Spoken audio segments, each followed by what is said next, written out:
Hope you're doing good wherever you are in the world. And yeah, I am recording a continuation video. For those of you that saw my last one, I mentioned that I decided to start recording these videos and sharing insights from my life experiences that I believe could support us in this time of change that we're in.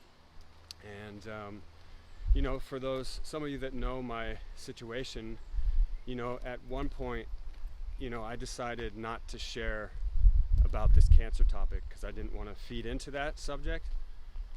But what started happening in the world, I realized, this experience that I have navigating that situation and what I've learned, and also with my experience of drug and alcohol abuse, addiction, and what I've learned in the process of going through these dark nights of the soul, I was feeling like I could help maybe us navigate this. And now I am in a place to do that. And I am doing another one. And today I decided to take a bike ride to this mountain by our place. And just right up here a bit in the forest and stop and record this. And I think the place I'll start is, I was asked a question, in regards to my cancer situation, what are some of the things I've done over these years? And, the first thing that I did was actually the Gerson therapy. And this is a protocol that was developed by a German doctor, Dr. Gerson, in 1936, around then. Interestingly, that most of us hadn't heard of it, right? 1936, this guy was doing this and had great success with it. But somehow, his information was lost, or he was called crazy. I think many of us know how that happens. But this is an incredible protocol that he developed. It's basically a very strict vegan diet. Very strict, like you don't add sugar or you don't add salt on top, and there's just not very many different things that you can eat, and you cook it on low temperature, and then you do about 12 to 15 cold pressed juices every day.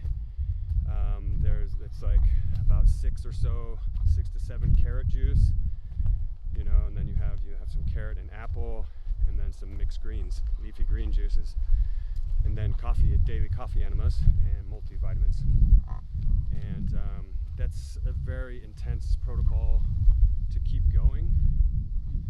And that's a powerful one.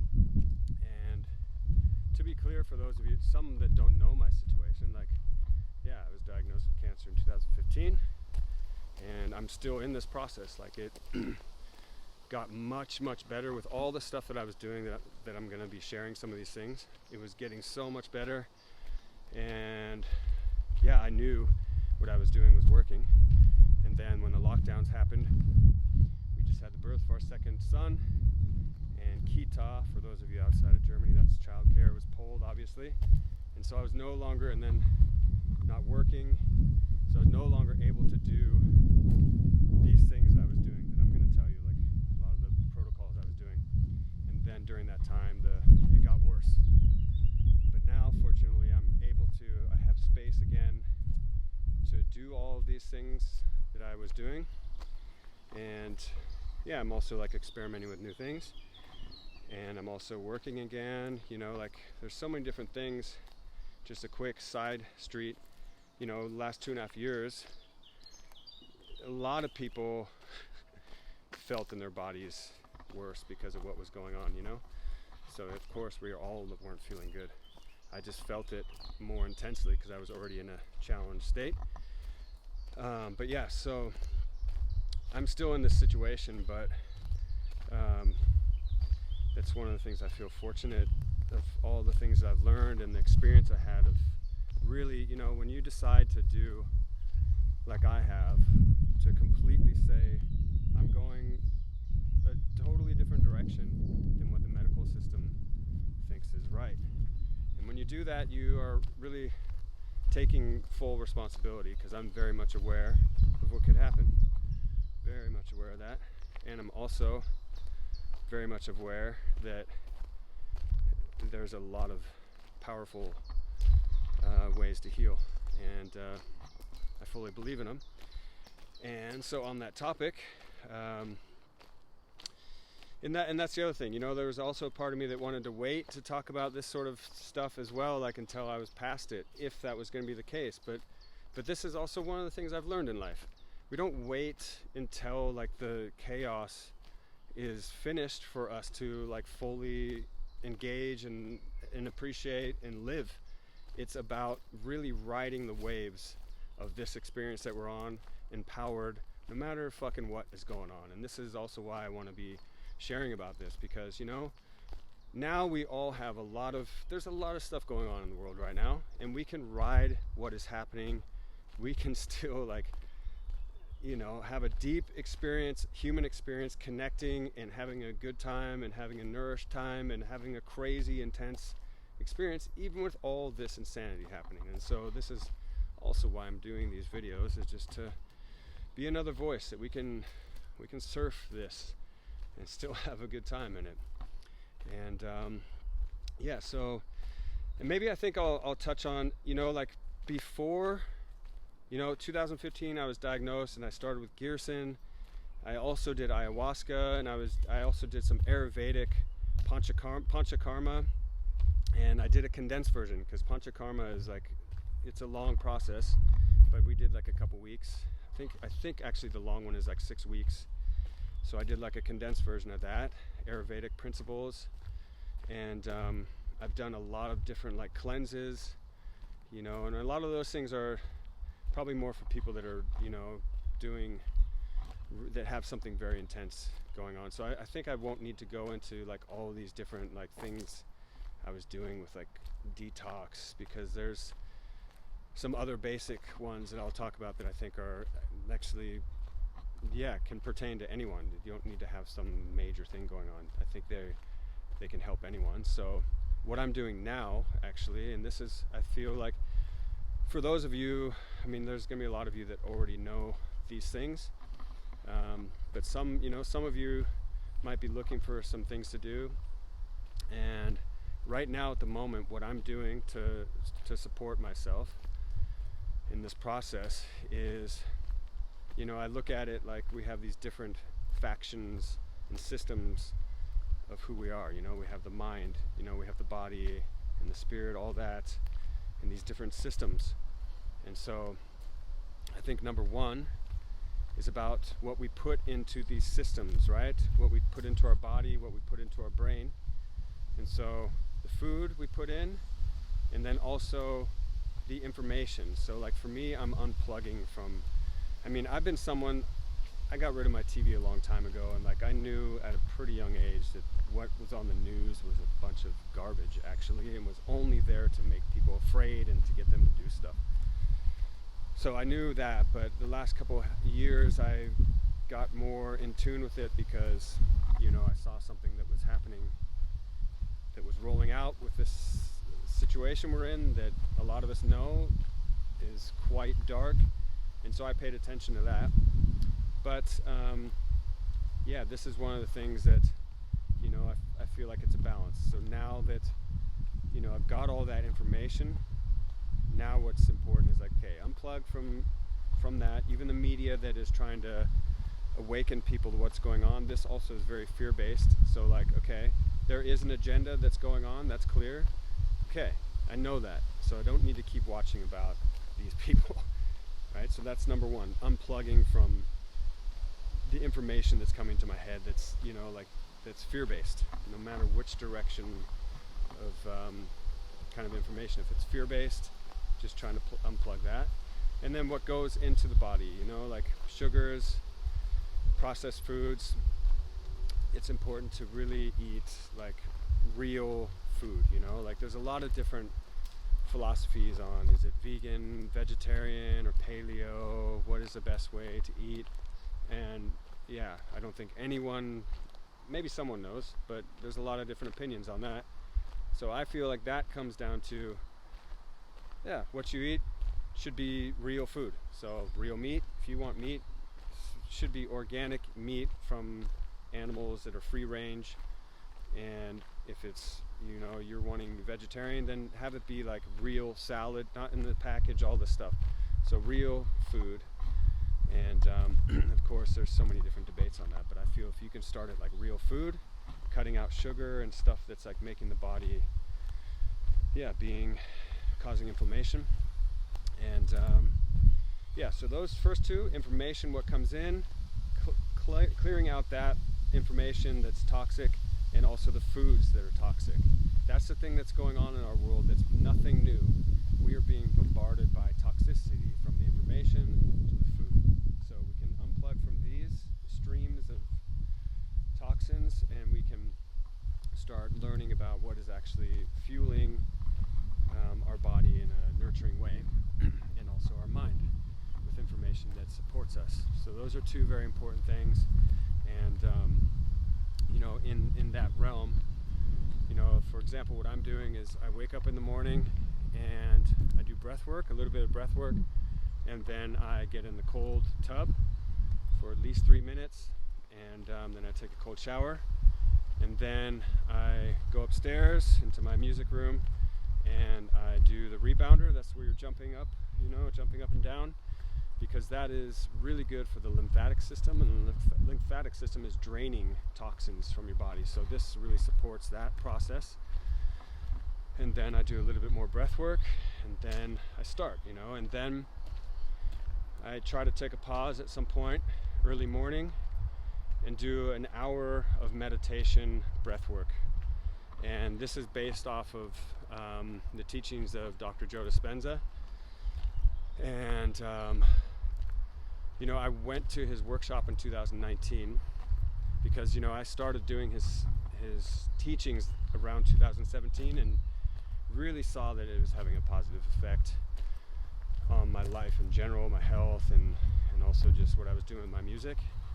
It was just helping to like really clear away clutter and let me come out, And so I went to his workshop in 2019 and realized there that, I need to adjust this a little bit, because I need, he plays music for these meditations that he does, and he has a guided meditation with his voice. And I realized quite early on, actually doing the music or doing his meditations, that I would like to adjust it. So I don't do so much his guided meditations anymore. I just put on a mix, so there's no words, at least someone speaking, and I just dive in and do the breath work and the meditation, and I go that way. So those are the things, a lot of the things I'm doing right now, breath work, cold immersion, and I go into this river down here at the bottom of this mountain here. I take swims in there, and also getting exercise and getting out into nature. And another thing is putting my feet on the ground without shoes, because this is something, I read a book on this, and this is incredible for our body. We actually need to be on the earth with our feet on the soil every day, if we can, because the benefits of that on the body, and you'll feel it. If you do that, you'll feel that. If you're doing it 20 minutes a day, even if you just did it, you feel it right after. I do. And this is taking inflammation away. I forget all the technicalities. Like there's a book on it, and the authors go into exactly what it's doing to the body and what's going on with the negative and positive ions and decreasing the inflammation. So, that's another thing. There's so much information that's actually upside down right now, and like I mentioned in my last video, like with the medical system, it's really inverted. That's actually that system. The doctors, look, my girlfriend's a doctor. She just quit her job at the hospital, as I mentioned, because it's insane what's happening right now. But from my view, it's always been insane in the hospitals, aside from trauma surgery. Obviously the doctors, a lot of them, and the nurses that are in there, they are wanting to do good. But the system is designed to keep people sick. Because if you don't have any patients, and you're going out of business. So big pharma, and there's been so many smear campaigns on natural doctors to the point where society thinks that natural medicine, it doesn't work. It's not true. So this is one area, you know, we can look at, like, all right, when it comes to medical things and our body, you know, there's like what we're seeing right now in the world, there's like these two different realities going on. There's more than that, but it's like there's one that's been in place for a long time, and then there's this other reality. It's like, wait a second, what's going on over there? What are they teaching there? And I've been over in that reality for quite some time. And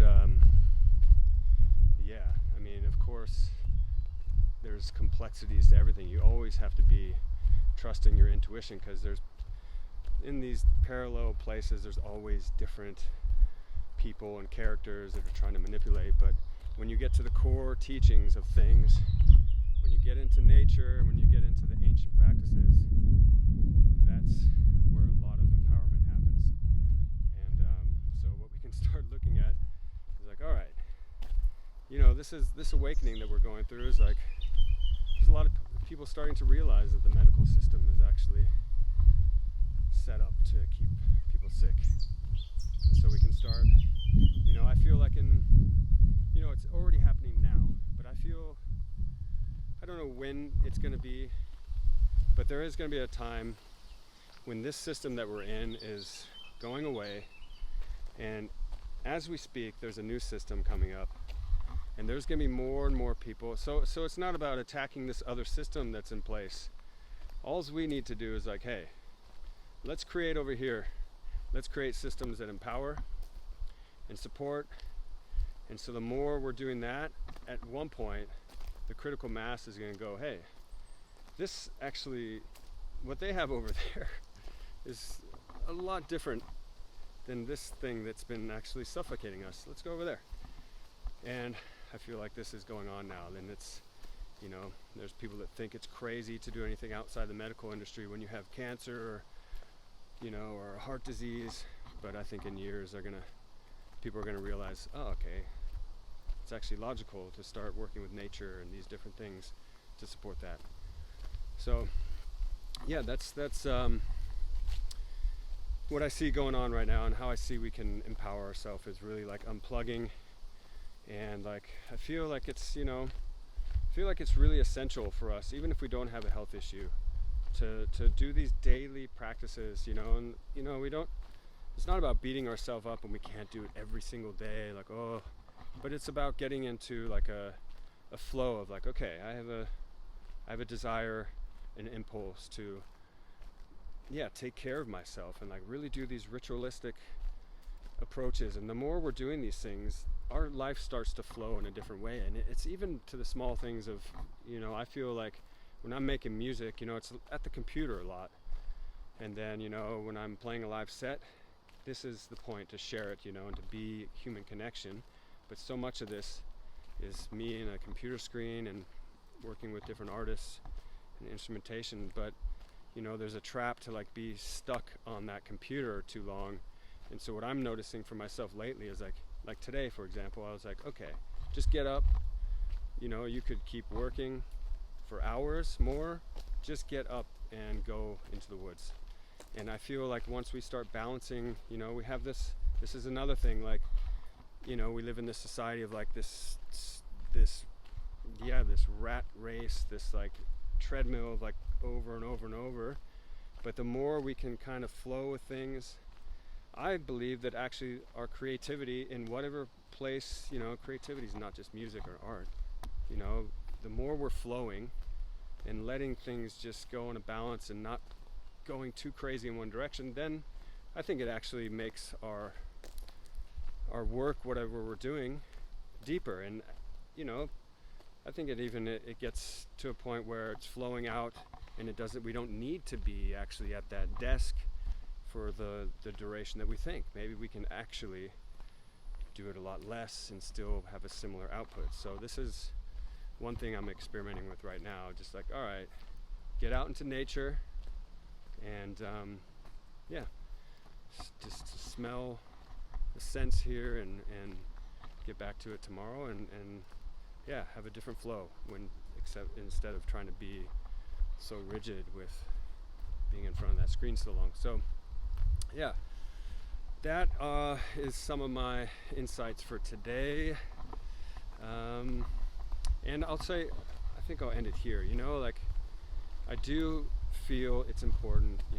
I mentioned the balance of what we're letting into us, right? And there's a lot of people, there's a lot of us around the world that know really what is at play. And I do feel that it's important for those of us that know what's going on to speak about it a bit, not to stay in that, but just to acknowledge it, and then also to okay, here it is. Now the more of us that are acknowledging this, then we can really help take it apart sooner, because the more of us that know about this and the more of us that are speaking up about it, it's going to take the power away. For example, things are open right now a bit, right? But in the fall, I don't know when in the fall, but in the autumn, someone's going to get on the TV. They're already starting to do it. I pay attention to everywhere in the world, because this is how you can see what's going to happen next. Australia is already starting to condition their citizens there about the next boogeyman. And anyway, for those that want to, there's people that have gotten mad at me for saying we don't need to be afraid of this thing that they've said we need to be afraid of. Well, if you remember, I'm someone that has this immune system compromised and is at risk. I had corona, like I mentioned last time, and I didn't need to take anything. So just want to let you know I'm very much aware of that sort of topic, and I'm not saying that no one should worry about it, because there are people that have weaker situations and people that are older with comorbidities, and those people should be concerned of it just as much as they should be concerned about influenza. So just quickly saying that, but what my point here is, they're going to be wanting to lock things down in the autumn, in the winter, and we allowed that to happen last time, because also there's probably it was just we were taken off guard, right? But now a lot of us know what's really going on, and I think there's a lot of people that at least know that these lockdowns not only didn't help, but they were detrimental, and the long-term effects that it's going to be on kids and everyone's health is going to be something people are dealing with for years. So I think what's important for us to do is actually, one, we speak up about this, so then when it comes, when they start talking about this in the autumn and the winter, that we do not allow that, because it's up to us, because if they're only going to go push as far as we let them. And I think there's a way to civil disobedience. There's a lot of that that's starting to happen in the world, and I think it's important to do that. And this is one way I think that we can maybe help this thing be a little bit different this time. And I think it would be hard for them to lock down completely. I think people wouldn't have that, but they're definitely going to try to do a lockdown light, or whatever they call it. But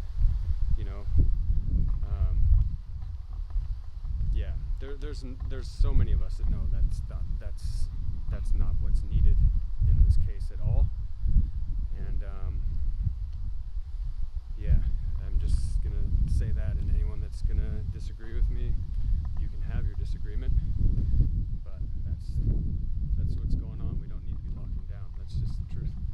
And so that's one thing. And then the other thing is, so we have this physical act that we can do of just hey, we're not going to do that. And then the other thing is, in speaking of meditation, we can also really support this awakening by meditation. For a long time, there's been monks in different people and different communities that have been, there's been studies on, you know, people doing meditation to raise the frequency and to raise peace in different places in the world, and they've actually measured that. And one thing I believe that's actually important is that we join that and we also start doing that, you know, like we also start getting in groups to raise this consciousness, to raise peace. And this is actually something tonight, my girlfriend's friend is doing that. We're gonna have like a small group of maybe 5 of us where we're doing that, just meditating on raising consciousness. And I'm also gonna start doing sound journeys, probably in the autumn, after summer finishes, where the intention is gonna be to raise peace and to raise consciousness, and also to be tuning into what you wanna create and what kind of communities you wanna live in, like who do you want around you, this sort of thing. So this is what I believe is important, you know, I believe taking care of ourselves, you know, so we can navigate these times empowered and not go into fear. And then also standing up, because we need to. We really need to stand up and say no to the abuse. And then 3, like using the other realm of meditation to raise this. So we have the physical and then the spiritual realm that also raises it. And that is where I'm going to leave it. And yeah, really hope that you're doing good. And I will see you next time.